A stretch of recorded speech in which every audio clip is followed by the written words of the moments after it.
নমস্কার। আজ শোনাব শান্তনু ব্যানার্জির লেখা গল্প কুমুদপুরের অভিশপ্ত দুপুর। কিরে, হলো তোর? আর কতক্ষণ জামা কাপড় নিয়ে থাকবো হাতে? কখন সেই চান ঘরে ঢুকেছিস? এখানেই সকাল 8টা বেজে গেছে, ওদিকে আবার বেরোতে দেরি হয়ে যাবে। মা রাগত স্বরে আমার উদ্দেশ্যে কথাগুলো বলে উঠল। বাথরুমের ভেতর থেকে আমি চিৎকার করে বলে উঠলাম, আর 2 মিনিট মা। আমার মেজাজ আজ সকাল থেকেই ফুরফুরে। বছরে এই 3-4টে দিনের জন্য খুব উৎসাহ সহকারে অপেক্ষারত থাকি আমি। এ সময় প্রতি বছর আমাদের গন্তব্যস্থল কুমুদপুর। কুমুদপুর একদম পাড়াগাঁ, এখনো আলো আসেনি।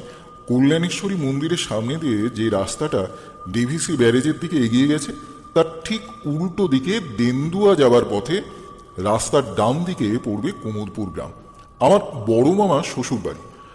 বড় রাস্তা থেকে একমাত্র মেঠো পথের সংযোগ এই গ্রামের। আশেপাশে প্রচুর ফ্যাক্টরি, স্টিল, মার্বেল আর কাঁচের। তবুও যেন ভগবান অতি যত্নে গ্রামটার ছবি এঁকেছেন। প্রকৃতির অঢেল ঐশ্বর্য ঢেলেছেন গ্রামের পরতে পরতে।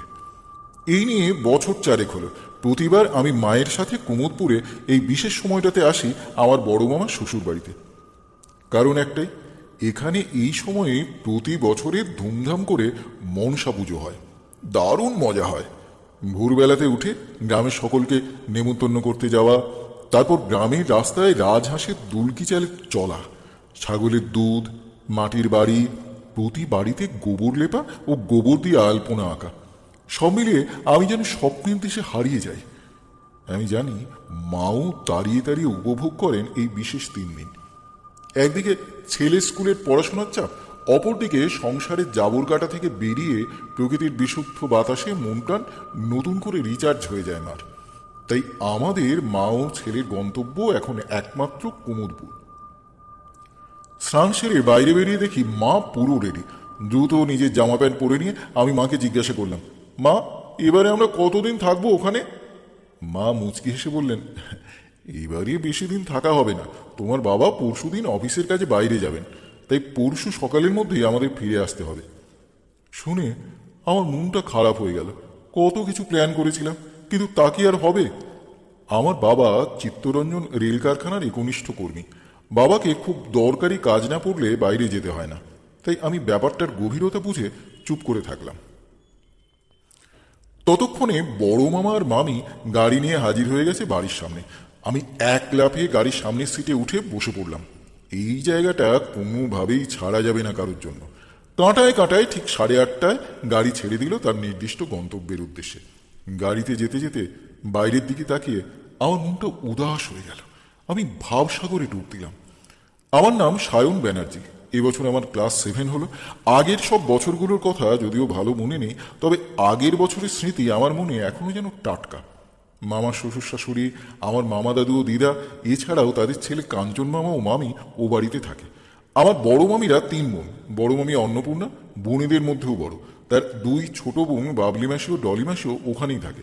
এছাড়া গোটা কয়েক গ্রামের কাজের লোক, আমার নিজের 3 মামা, মামাতো ভাই বোন, রাজা দাদা আর হারা কাকু, সব মিলিয়ে পুজোর বাড়ি পুরো জমজমাট যাকে বলে। রাজা দাদা কাঞ্চন মামার বন্ধু কাম ভাইয়ের মতো, আর হারা কাকা ওই বাড়ির এক কথায় কেয়ারটেকার। এত বছর ওই বাড়িতে যাতায়াতের ফলে আমি বেশ বুঝতে পেরেছি হারা কাকা ছাড়া ওই বাড়ি অচল।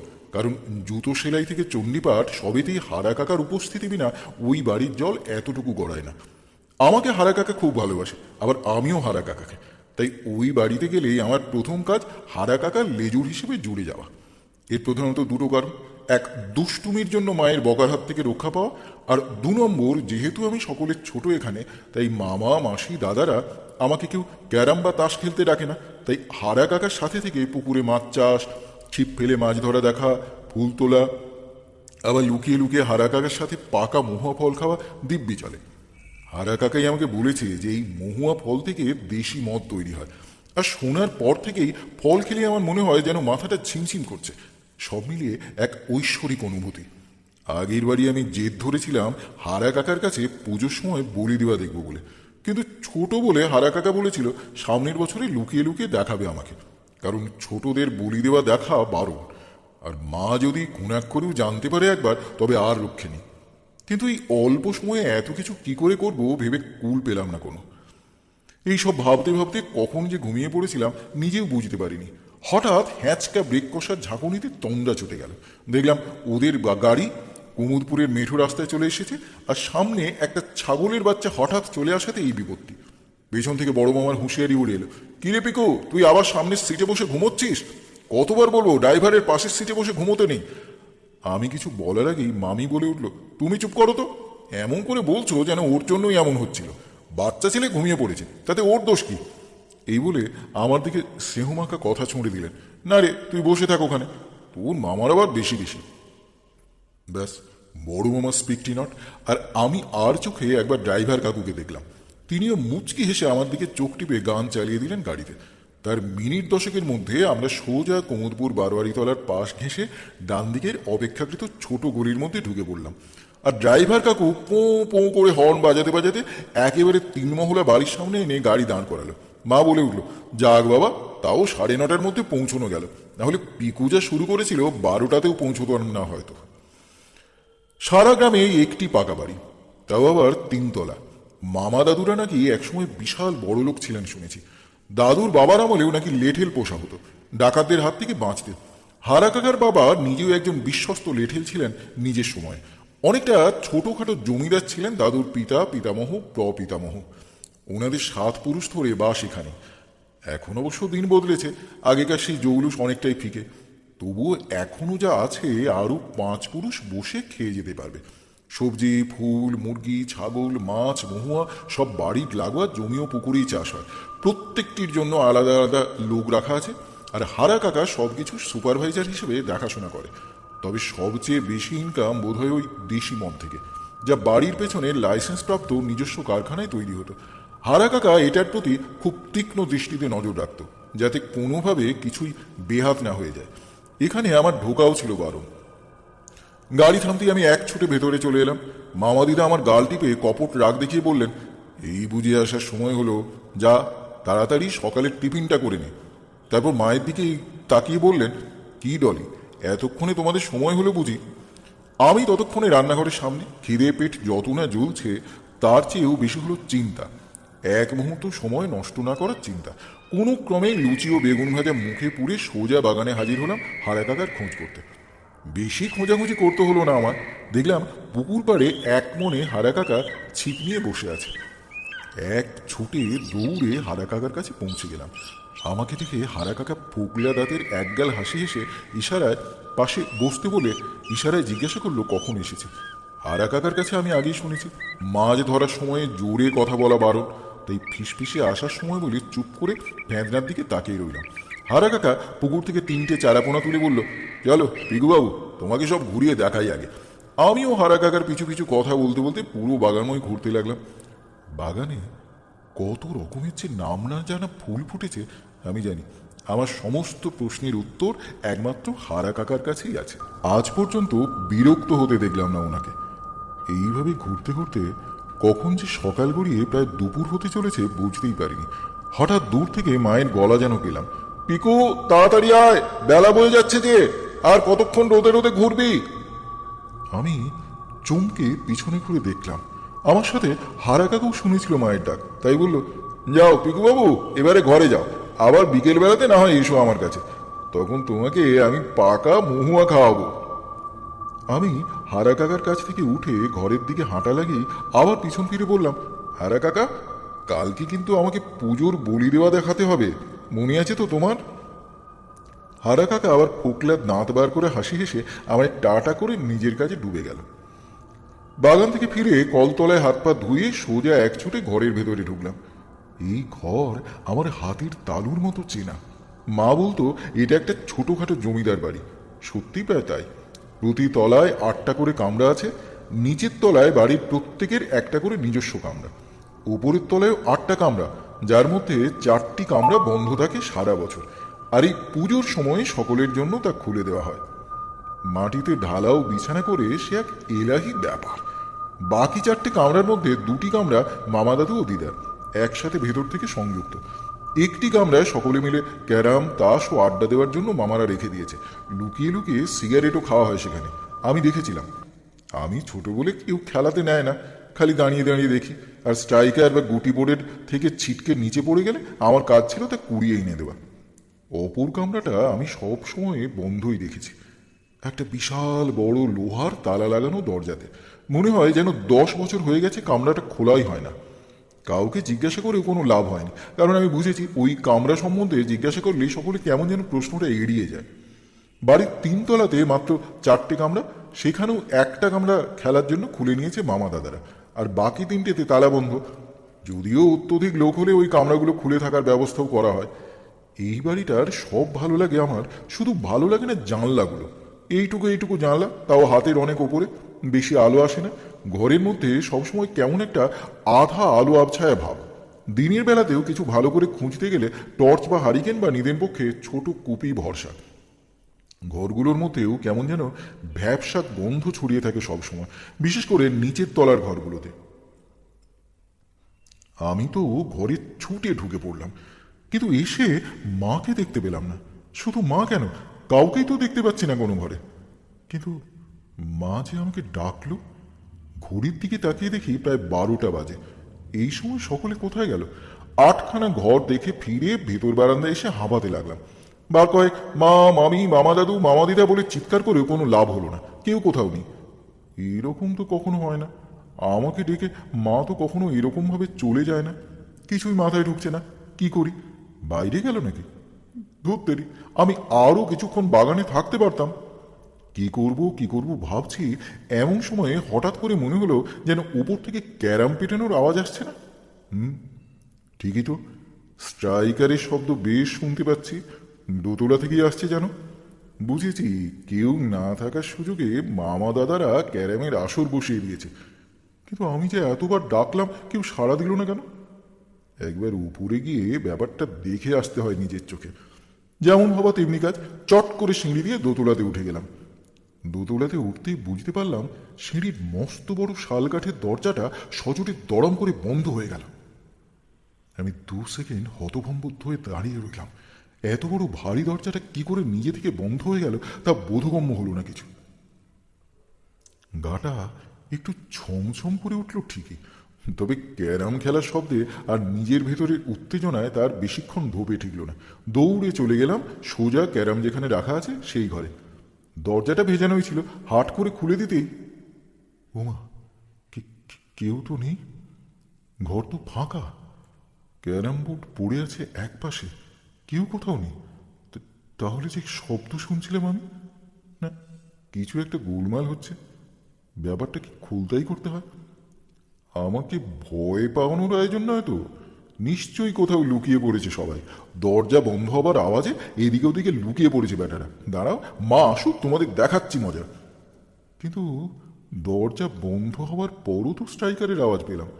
তারপরে কেউ লুকোলে, ঘরের বাইরে আসলে আমার চোখে তো পড়তই। আর ঘরের ভেতরে কেউ যে নেই সে তো স্পষ্ট দেখতে পাচ্ছি। আমারই বোধ হয় কোথাও ভুল হচ্ছে ভাবতে, কারণ শব্দটা তো এখনো শুনতে পাচ্ছি। হ্যাঁ ঠিকই তো, ওই তো ক্যারামের আওয়াজ হচ্ছে। ও বুঝেছি, তার মানে ব্যাটারা 3তলাতে বসে খেলছেন। ওখানেও একটা ছোট ক্যারাম বোর্ড আছে, আমি শুধুমাত্র দোতলা বলে ভুল করেছি। যাই গিয়ে দেখি 3তলাতে। অগত্যা আবার 3তলাতে যাত্রা। 3তলার সিঁড়ির মুখের কাছে যেতেই চমকে উঠলাম। আরে সেই ঘরটার তালা কি খুলল? এ তো সারা বছর বন্ধ থাকে। ও, তার মানে আমাকে ভুল বোঝানো। যাক, সুযোগ যখন পেয়েছি একবার ঢু মেরে দেখি তো কি হিরে জহরত আছে এই ঘরে। কাছে গিয়ে দেখি দরজাটার একটা পাল্লা খোলা, অপরটা বন্ধ। আমি দুটো খুলে দিতেই নাকে একটা তীব্র ঝাঁঝালো গন্ধ এসে যেন জোর ধাক্কা দিল। অন্ধকারে কিছু দেখা যাচ্ছে না, শুধু বুঝলাম অন্যান্য সাধারণ ঘরের মতো এটাও একটা ঘর। তাতে একটা পালঙ্ক, বিছানা, বালিশ সব সুন্দর করে পাতা।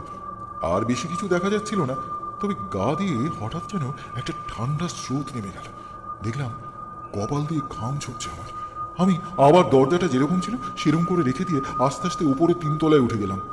শরীরটা যেমন যেন ভারী হয়ে গেল বলে মনে হলো, কিন্তু এবারে ভালো করে ক্যারামের শব্দটা অনুধাবন করে এগোতে লাগলাম। শব্দটা ক্রমাগত জোরে হচ্ছে, বেশ বুঝতে পারছিলাম লক্ষ্যের কাছাকাছি পৌঁছে গেছি।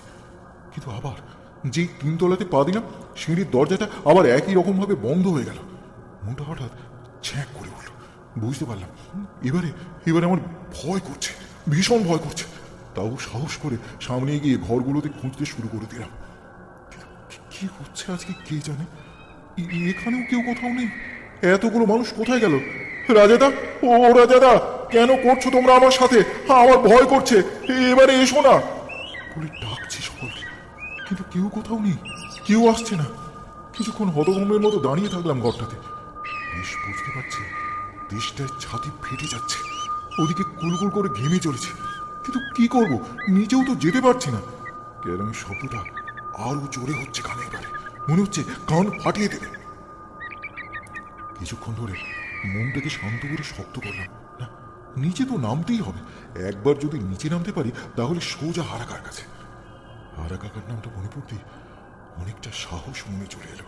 আবার এক দৌড়ে সিঁড়ির দরজার সামনে হাজির হলাম। দরজাটা হাত দিয়ে টেনে খোলার চেষ্টা করলাম, কিন্তু এই দরজা তো খুলছে না। এত বড় শাল কাঠের দরজা, মনে হচ্ছে যেন উল্টো দিক থেকে কেউ লক করে দিয়েছে। এবারে কি করব? ছাদে চলে যাব? কিছুই মাথায় ঢুকছে না আমার। ও মা, মা গো তুমি কোথায়? আমায় বাঁচাও মা। বুক ফেটে কান্না বেরিয়ে আসতে চাইছে, অনেক কষ্টে সামলাচ্ছি। বেরোবার কি উপায় কিচ্ছু বুঝতে পারছি না। স্ট্রাইকারের শব্দটা থেমেছে এতক্ষণে, কিন্তু এবার অন্য একটা শব্দ শুনতে পাচ্ছি, কেমন একটা ঝুমঝুম শব্দ। হ্যাঁ, ঝুমঝুম শব্দটা ওপরের দিকে আসছে সিঁড়ি দিয়ে। আরে এ তো কারণ উপরের শব্দ।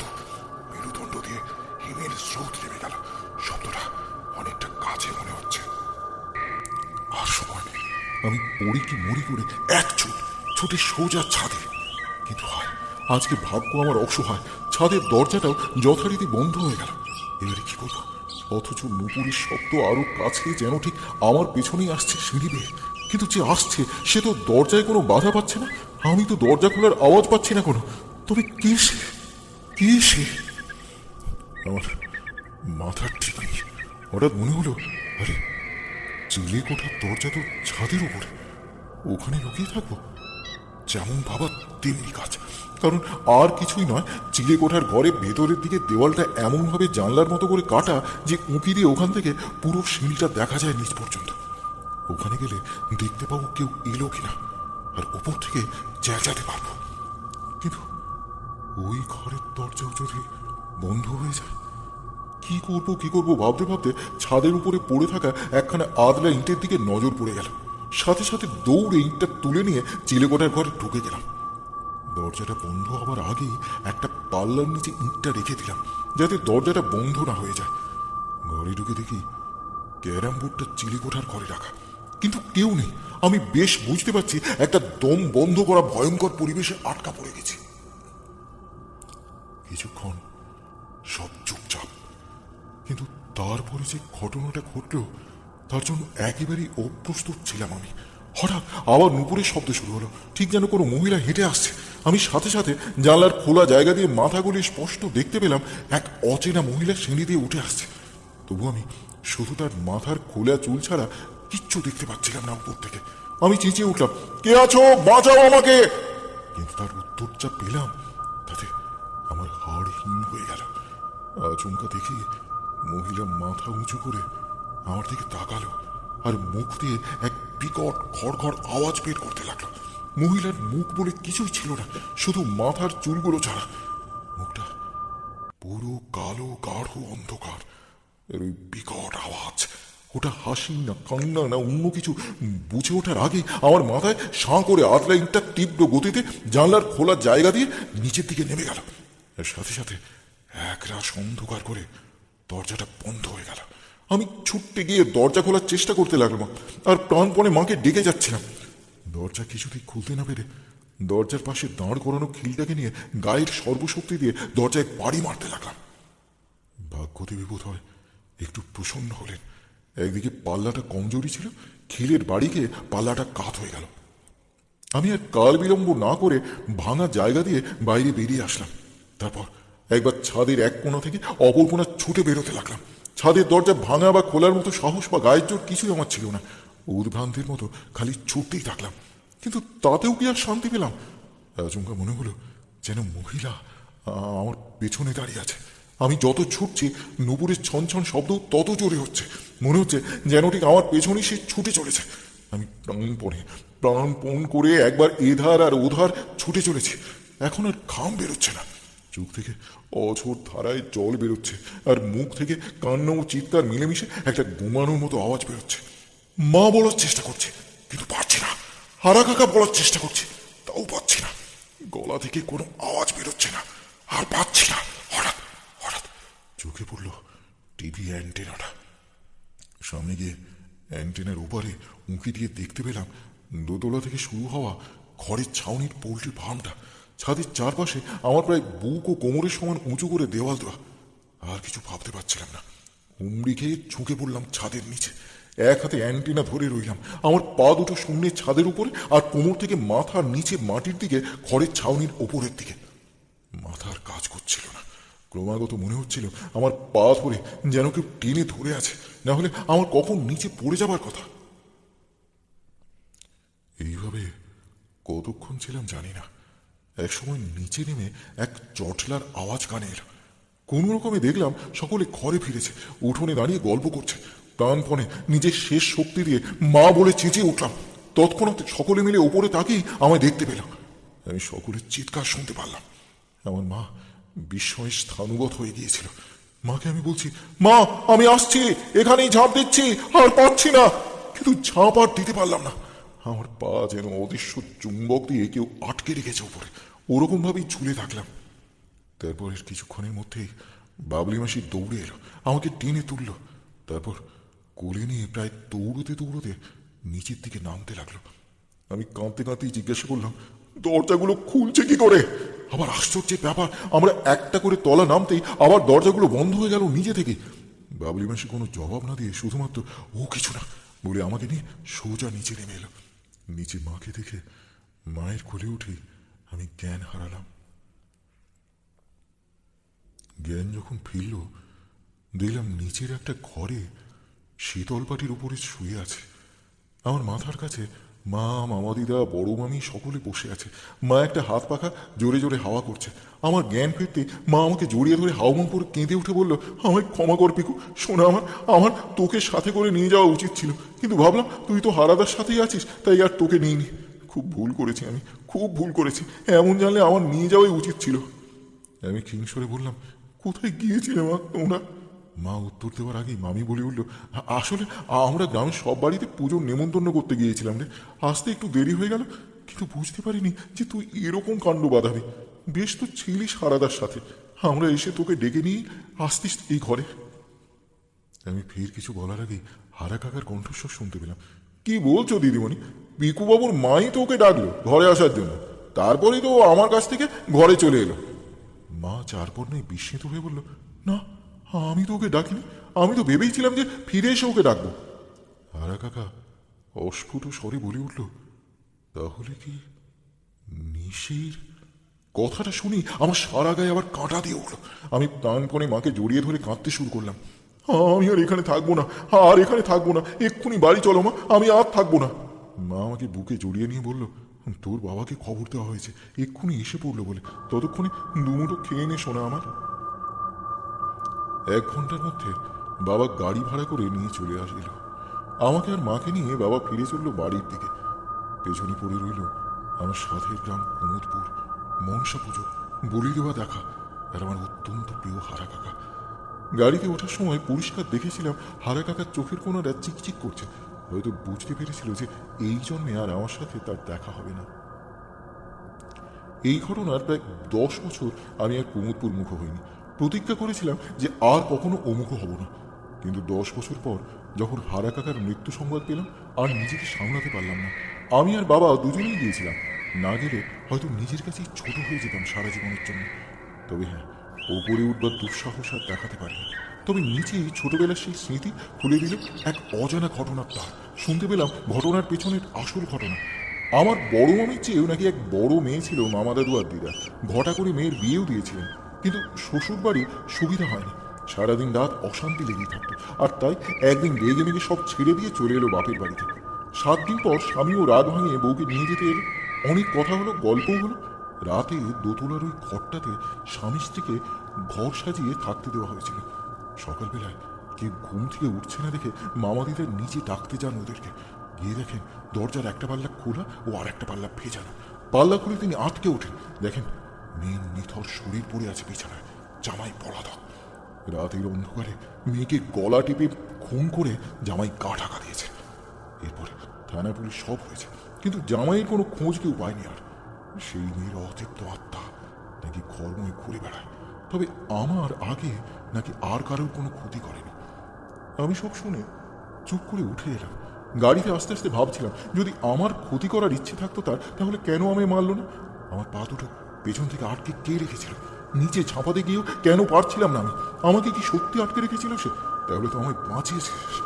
তবে সেই বিভৎস মুখ আর আওয়াজ কেমন করে ভুলবো? ক্যারামি স্ট্রাইকারের আর নুপুরের ছনছন আওয়াজ। তবে আবার সে যদি আমার ক্ষতি নাই বা করতে চেয়েছিল, হঠাৎ করে একেবারেই আমায় ভয় দেখালো কেন? আর দোতলার ঘরের তালাটাই বা কি খুলেছিল? এসব প্রশ্নের কোনো উত্তর পাবো কি? কি বা দেবে এই প্রশ্নের উত্তর? প্রশ্নগুলোকে আমার মনির মণিকোঠায় চিরতরে তালা মেরে রেখে কুমুদপুরকে পেছনে ফেলে অনেক অনেক এগিয়ে এলাম আমি। শুনছিলেন কুমুদপুরের অভিশপ্ত দুপুর। গল্পটি ভালো লাগলে শেয়ার ও লাইক করতে ভুলবেন না কিন্তু।